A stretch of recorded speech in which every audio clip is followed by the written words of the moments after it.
Até às 6 da tarde, Nova Morada em Resumo, com André Costa.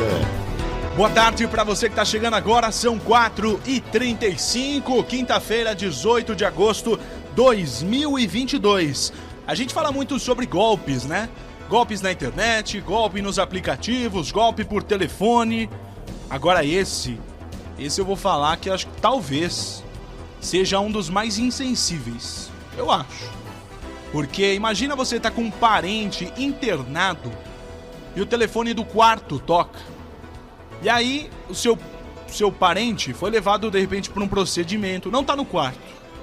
E aí do outro lado da linha a pessoa se identifica como médico e fala o seguinte para você: olha, dona fulana ou seu fulano, o seu parente acabou de sair para fazer um procedimento, mas a gente descobriu que vai ter que fazer a compra de um medicamento que o seu plano não cobre.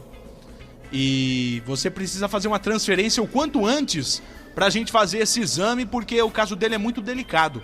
Se ele não fizer esse exame com esse medicamento, ele corre risco de morrer. Imagina, do desespero, naquele momento ali da angústia, da agonia, você não pegaria o seu celular e faria uma transferência? Ah, mas é fácil, de repente você vai lá no corredor e pergunta. Na hora da agonia, você pode ser surpreendido até pelo seu coração, você vai pela emoção, né? Bom, recentemente o Sindicato dos Hospitais, Clínicas e Laboratórios do Estado de São Paulo alertou todos os hospitais privados sobre o conhecido golpe aplicado por estelionatários envolvendo pacientes internados. No comunicado intitulado Golpe na Saúde é alerta para a proteção de dados, a entidade pede que, entre as ações, os hospitais revejam os processos de segurança interna para prevenir a invasão e o uso indevido de dados. Para falar sobre esse tema muito importante, a prestação de serviço, a gente recebe hoje o advogado criminalista, o Dr. Carlos Maggiolo. Boa tarde, doutor. Boa tarde, André. É um prazer enorme estar aqui com vocês. Boa tarde, ouvintes da nossa Rádio Morada. Doutor, primeiro de tudo, lógico que cada caso é um caso, né? Mas como que os criminosos conseguem com tanta facilidade esses dados, as informações e esses telefones, hein? É óbvio que tem acesso à informação privilegiada, óbvio que tem envolvimento interno, quer dizer, isso aí já facilita muito o trabalho da polícia, porque ela já sabe por onde começar a puxar a cordinha, né? Agora, da mesma forma que os bancos, que as administradoras de cartão de crédito, as instituições financeiras protegem seus dados com aparatos tecnológicos, eu acho que essa área de saúde também precisa investir nisso, né? Ainda mais porque nós temos aí a Lei de Proteção de Dados da Informação, que é uma lei nova, que prevê, inclusive, punição para pessoa jurídica em situações em que vazam dados pessoais. E dados como esse, então, são dados extremamente sigilosos. É um crime de uma covardia, assim, extrema. Eu posso comparar isso a um crime de sequestro, a um crime de estupro. Quer dizer, você pega a família naquela situação em que ela está na situação mais sensível da vida delas. Sim.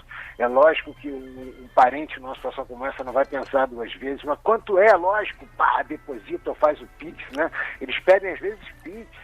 É um crime, assim, requintado, né? Uhum. Enfim, agora, por outro lado, a legislação brasileira, ela meio que convida o cidadão à prática de crimes sem violência. Você sabe que essa sensação de impunidade que a gente vive no Brasil é para crimes como esse, em que um crime de estelionato a pena é de 1 a 5 anos, o cidadão obviamente vai pegar 1 ano. Quando é um crime de maior expressão, nós tivemos em Pouso Alegre, no hospital de Pouso Alegre, em abril, um crime exatamente como você relatou aí. Uhum. O cidadão se passou por médico, em Pouso Alegre, lá em Minas Gerais. Quer dizer, você vê que isso está disseminado pelo Brasil inteiro. Pelo Brasil. Não é uma questão regional, enfim. Eu acho que cabe aos órgãos de classe realmente pressionar.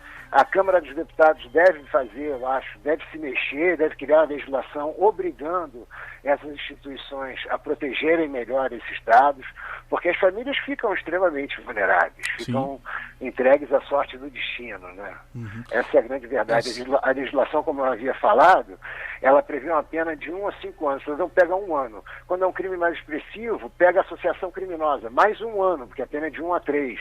Quer dizer, vai pegar 2 anos de pena, e a política criminal brasileira recomenda ao magistrado que crimes com penas inferiores a 4 anos, que não tenham violência, que é o caso em questão, o cidadão responda a pena, mesmo condenado a 2 anos de prisão, vai responder inicialmente solto. Quer dizer, ele é condenado, o Ministério Público acusa e o juiz é obrigado a soltar o cidadão na sentença. Com certeza. Então ele já solta antes. Pois é. No auto de prisão em flagrante, o cidadão já é solto, porque ele sabe que não vai cumprir a pena se condenado. Entendeu? Realmente é o país da impunidade. Nós tínhamos que mudar a legislação urgentemente. Dr. Carlos Maggiolo está conversando com a gente, ele que é advogado criminalista, sobre os golpes aí contra a família de pacientes. Doutor, apesar daquela situação do desespero, inclusive aqui no nosso WhatsApp, a Helenice fala isso, né? Na hora do desespero, você nem sabe se é golpe ou não, nem os doentes estão se salvando. Quando que o familiar deve desconfiar que tem algo estranho aí? Para falar bem o português correto, que tem gato na tuba aí. Basta receber o telefonema. Receber um telefonema do hospital pedindo depósito, o hospital não faz isso. O hospital chama você para conversar, conversa com antecedência com a família, não é da noite para o dia que acontece um problema desse. Enfim, receber um telefonema esquisito, uma mensagem por WhatsApp, entre em contato com o hospital. E não é para confirmar se existe um médico tal, fulano de tal, porque ele existe. Porque o cidadão tem informação privilegiada do paciente, da família do paciente e dos funcionários. Então sabe que aquele médico realmente é plantonista, está no andar do paciente tal naquele dia, entendeu? É ir no hospital, é ir em loco, falar com o gerente do hospital, com o administrador, enfim, tomar as medidas de vigilância. Agora então, que a própria imprensa já está apadrinhando essa causa, enfim, o negócio é divulgar. E os hospitais, né? Esse dever de vigilância é das casas de saúde, dos planos das administradoras de plano de saúde e dos hospitais.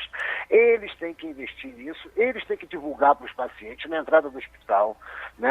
Essa é uma coisa, quando acontece uma vez no hospital, você já sabe que está vazando de informação dali, daquela unidade, daquele hospital. Então são medidas localizadas. É fácil de se tomar essas medidas preventivas, não é uma coisa muito complexa, né? Cabe essa responsabilidade ao hospital e essa consciência de que tem que agir energicamente e rapidamente e comunicar às autoridades. Sim, né? Dr. Carlos Maggiolo conversando conosco. Dr. Carlos, num caso que de repente a família leve para frente, o hospital e planos de saúde podem ser processados, podem ser acionados também? Podem, porque sempre cabe uma responsabilidade para a unidade de saúde, para o hospital. Ele vai dizer que foi um caso fortuito, que não tem responsabilidade sobre um caso que extrapola os domínios da segurança do hospital, mas pode ter certeza que o judiciário vai abraçar essa causa, porque o hospital tem o dever de vigilância. Tá certo. Dr. Carlos Maggiolo falando conosco, alertando, né, sobre essa série de golpes contra a família de pacientes. Doutor, no caso, se a família desconfiar e também receber ali a ligação, ela pode fazer um boletim de ocorrência, já abrir ali, de repente, uma investigação para as autoridades também apurarem os casos assim? Pode e deve. Eu recomendo que vá à delegacia regional do hospital, do bairro do hospital. Né? Se você mora numa cidade grande, em que tem delegacia especializada em defraudações, aí se encaminha a delegacia de defraudações. Faça concomitantemente a comunicação à direção do hospital e à unidade policial, principalmente se a unidade do hospital começar a criar dificuldades. Aí é porque está querendo se proteger, está pensando nos seus interesses, aí o familiar tem a obrigação de se encaminhar para a delegacia de polícia, porque isso é caso de polícia. Tá certo. O doutor Carlos Maggiolo conversando conosco nessa tarde de quinta-feira sobre toda essa situação agora, até golpe na saúde, nas famílias dos pacientes. Doutor Carlos Maggiolo, muito obrigado por esse bate-papo, por essa prestação de serviço e esse alerta também para os ouvintes da Nova Morada, viu, doutor? Olha, André, essa função que vocês desempenham aí no programa é uma função social ímpar, isso não tem preço. Isso alerta a população, é um trabalho preventivo, é como se deve trabalhar. Parabéns a vocês e muito obrigado pela oportunidade. Obrigado, doutor. Obrigado também pela participação conosco, esclarecendo, né? Nós aqui cobrando, nós alertando e também, no caso, os especialistas trazendo o que diz a lei, como agir, como fazer para não ser vítima de um golpe desse. Até às 6 da tarde, Nova Morada em Resumo, com André Costa.